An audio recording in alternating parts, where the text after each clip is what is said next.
Salut les copinouf, bienvenue sur cette deuxième vidéo et bienvenue sur Tour de Roue. Alors déjà je voulais vous remercier. Je vais ouvrir la visière. Je voulais vous remercier pour toutes les interactions qu'il y a eu sur la première vidéo, que ce soit les abonnés. Merci. Que ce soit les abonnés, les commentaires, les pouces bleus ou même tout simplement le fait d'avoir regardé la vidéo, c'est super sympa. Ça me motive à vous proposer encore plus de contenu. Et très bientôt, allez, on va dire d'ici une dizaine de jours, je pense vous proposer une balade un peu plus conséquente dans l'Aude et peut-être dans l'Ariège. Donc voilà, pour tout vous dire, j'attends que mon pneu arrière soit changé. Parce que bon là, il est un peu carré le pneu, hein, voilà, pour tout vous dire. Donc, on se retrouve pour une petite balade tranquille. Alors, pour cette vidéo, je voulais vous parler un peu de toutes les choses qu'on nous dit pas forcément à la moto-école.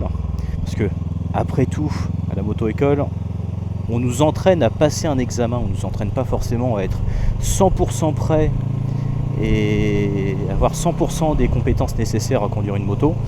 Donc après, le reste, c'est un peu à nous de nous faire la main, de nous faire notre expérience, etc. La première chose qui m'a fait bizarre sur le plateau et en circulation, c'est le fait de se pencher en moto. Au plateau, on a un exercice, pour ceux qui ne savent pas, qui s'appelle le slalom, où on doit slalomer entre des plots à peu près, je crois, 45 km/h. Première fois que je me suis lancé sur cet exercice, je me suis dit, c'est quoi cette connerie? Je vais tomber. Et ce côté, qu'est-ce que je fous? Je vais tomber. Je l'ai aussi retrouvé en faisant la circulation, à ma première leçon de circulation, parce que grosso modo, le moniteur, il vous lâche un peu en mode, bon vas-y, voilà, passe devant, moi je te suis, on va prendre telle direction. et bon, moi je me suis dit, ok, d'accord, on va y aller, hein. Et comme en plus le moniteur vous dit, parce que c'est ce qu'on attend à l'examen, il vous dit, même quand vous allez tout droit, longez bien le rond-point, donc l'extérieur du rond-point. Donc on se retrouve à faire des... Là je vais pas le faire parce qu'il n'y a pas grand intérêt. Mais on se retrouve à vraiment faire droite, gauche, droite. Et en se penchant quand même pas mal. Premier rond-point, deuxième rond-point, j'étais en mode, oula, du coup le moniteur me dit rien, donc je continue comme ça. C'est que je peux continuer à me pencher comme ça. Mais je vous avoue que quand on n'est pas habitué, ça fait très bizarre. Et... ce qu'il faut savoir aussi, c'est qu'une fois que vous avez votre bécane, une fois que vous faites vos balades après avoir obtenu votre permis, enfin du moins j'espère, hein, j'espère que vous n'avez pas fait votre première balade avant d'avoir obtenu votre permis, hein, bande de petits coquinous. Mais une fois que c'est fait, faut se réhabituer à la moto. Et notamment, il faut se réhabituer à la façon dont elle se met sur l'angle. Je sais que celle-là, notamment vu que c'est un trail, elle a tendance à beaucoup plus se pencher facilement. Et il y a aussi le fait que, comme je vous l'ai dit tout à l'heure, le pneu arrière, il est un peu carré, quoi, hein. Niveau progressivité, c'est pas ça, hein. C'est un coup on est tout droit, un coup on est sur l'angle, voilà. Ah, ok. Le monsieur ou la madame va à gauche, c'est très très bien. Parce que l'autre derrière, il commençait à me coller un peu au cul.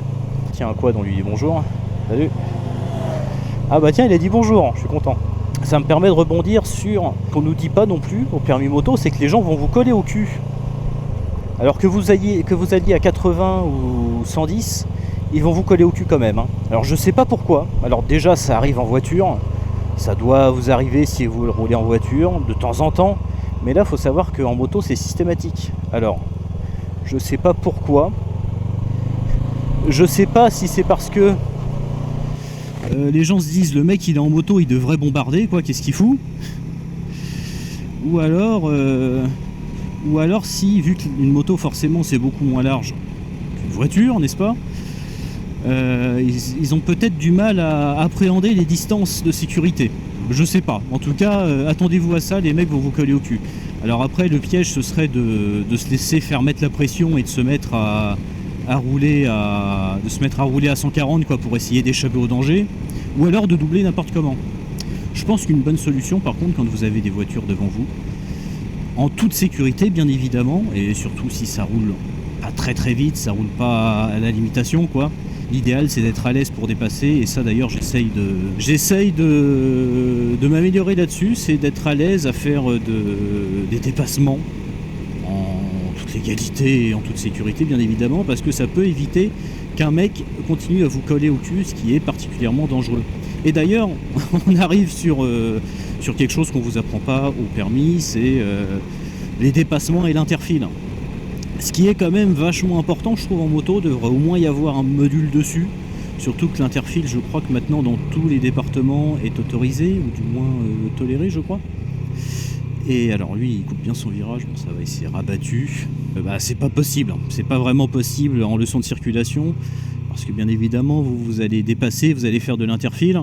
Le moniteur, vous allez vite le larguer, quoi. C'est pas le but. À moins que le moniteur soit en moto. J'ai déjà vu des moniteurs comme ça être en moto en suivant leurs élèves. Et ça, je trouve ça cool. Sans le faire exprès, je crois que j'ai fait ma plus belle trajectoire de sécurité. Se coller un peu à gauche et dès qu'on voit la sortie du virage, revenir dans sa voie. Est-ce qu'on nous parle pas trop des trajectoires de sécurité? Alors, on nous en parle vite fait. Très très vite fait, mais c'est pas vraiment un point, on met pas un point d'honneur spécialement à faire des belles trajectoires de sécurité au permis moto, enfin du moins dans ma moto-école. Après je peux comprendre parce que je discutais avec un de mes moniteurs qui disait que c'est très situationnel en fait. Et vous l'avez vu, un peu avant, s'il y a un mec qui coupe son virage, vous êtes à gauche pour avoir une belle trajectoire de sécurité, ça va pas faire des chocs à pic, mais ça va faire mal. Donc voilà. Après, justement, il y a des journées trajectoires, je crois que c'est comme ça que ça s'appelle, organisées par la Fédération des moteurs en colère, la police et la gendarmerie. Je me suis inscrit, alors ce sera plutôt en septembre apparemment. Donc dites-moi si vous voulez que je vous fasse une vidéo dessus, si j'ai le droit de filmer, bien évidemment. Je pense que oui. Ils ont l'air d'être assez cool là-dessus. Je vais mettre mon clignotant à gauche d'ailleurs. Regardez, là j'ai bien fait le tour du rond-point. Et le problème en faisant ça par contre, dans la vie réelle, c'est que le mec derrière, vous n'avez pas forcément vu, mais le mec il a essayé il était à 2 doigts de me doubler sur le rond-point quoi. Alors que j'avais mis mon clignotant à gauche pour montrer que je restais dans le rond-point. Et d'ailleurs ça c'est un peu contradictoire avec ce qu'on nous dit en moto-école. On nous dit si vous allez tout droit, surtout serrez bien à droite. Alors oui, je suis d'accord, mais le danger c'est qu'il y ait des champions derrière qui se disent le mec il serre à droite, c'est pour nous laisser passer, on va lui couper la route sur le rond-point. Là je le fais parce qu'il n'y a personne d'ailleurs, mais vous voyez qu'il faut quand même bien se pencher. Et encore, j'attaque pas spécialement. Et voilà, et puis il y a aussi, alors on nous en parle un peu quand même au permis, c'est l'anticipation, c'est un peu le nerf de la guerre en moto. Et c'est pas forcément ce qu'on croit en fait. Très souvent j'ai entendu des motards dire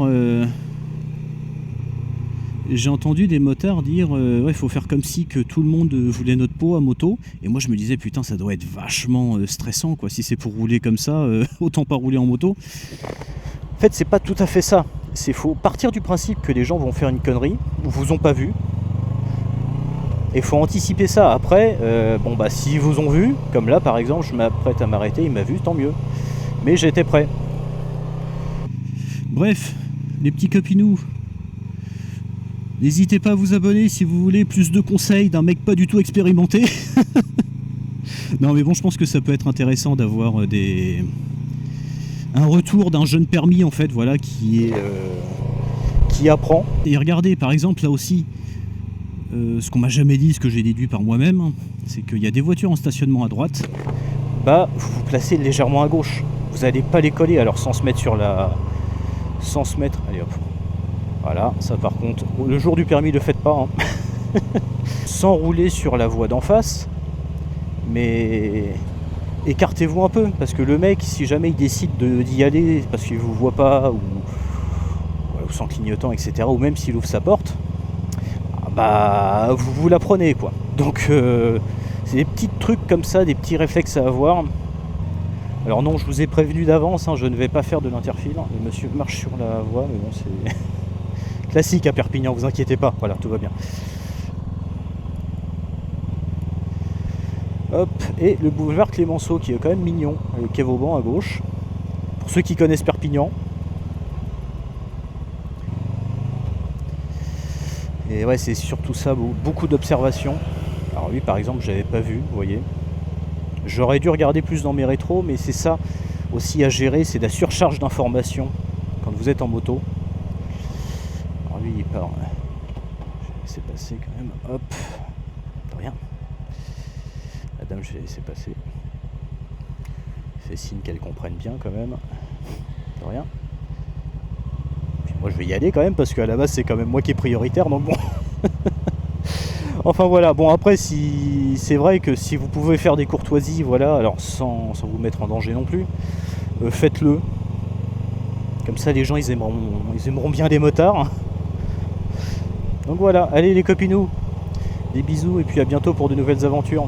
Salut tout le monde.